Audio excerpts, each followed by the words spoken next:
On the way, and that means a lot more outdoor adventurists are going to be starting to climb some peaks here, not only at home but around the country. That's right. There's a lot of that going on in Washington and around the world. We've got this morning a man who knows a thing or two about climbing, Adrian Ballinger, founder and CEO of Alpenglow Expeditions. Thanks for being with us this morning. Good morning, Adrian. I'm always so fascinated by you.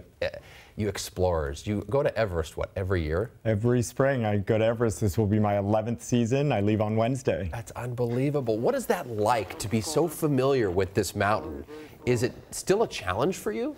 It feels a little bit like home each time I go, seeing friends and my Sherpa team that I work with there each year. But also every year the mountain is so different. The people I climb with are different. The weather is different. The challenge never goes away. Yeah. Take us inside your head. What motivates yourself and other elite climbers to want to tackle these mountain peaks? You know, I think there's something unique about climbing that's different than perhaps racing, like ultra racing or something like that, and that is the risk, the component of risk. It really focuses, it's not only a physical challenge, but there's also this mental and emotional piece. And I just don't see us on that edge in many other parts of life. Right. I love it.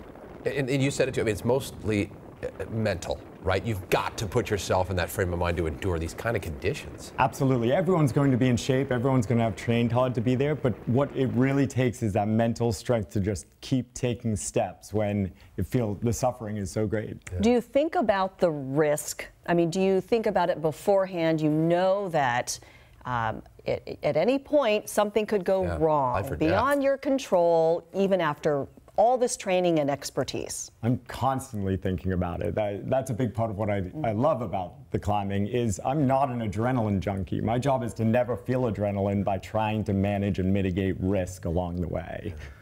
All right, so you were in town this weekend in part to take part in a panel discussion at REI about mountain climbing too. Tell us about what you're expected to talk about there and what you want people to know. Yeah, so I'm actually here for my alma mater, Georgetown University, and we're on a climbing panel here in Seattle because there is such it's such a big part of the community here and the culture here is climbing. And so we'll be talking about the history of climbing here in Seattle and the Northwest, and also sort of why we climb these big mountains around the world. And you're hoping to inspire people, I'm assuming, you know, to start tackle some of these peaks. This is a place that inspired me, so suddenly I hope I can bring some of that back. Yeah, do you ever get challenged by climbing hills like Beacon Hill or Capitol Hill in Seattle? Does that ever impact your thinking? The weather sometimes challenges me. Unreal, you guys are crazy. Is there anything that you have not done yet that you want to do? So many things. Really? Yes. In terms of climbing? Name one. You've climbed Everest every year. What else is there? Well, it's a dream of mine to go to Pakistan. The second tallest mountain is there, and I haven't been there yet. Oh, really? And which one is that? It's called K2. Oh, K2. Of course, yeah, I've heard of K2. Wow. And when do you plan on doing that? My climbing partner and I are thinking about next summer, 2019. Next summer. We need to follow Adrian Ballinger next year when you climb K2. We are rooting for you always. Thanks so much. Appreciate your time this morning. Thanks, Adrian. We're going to take a look at weather and traffic.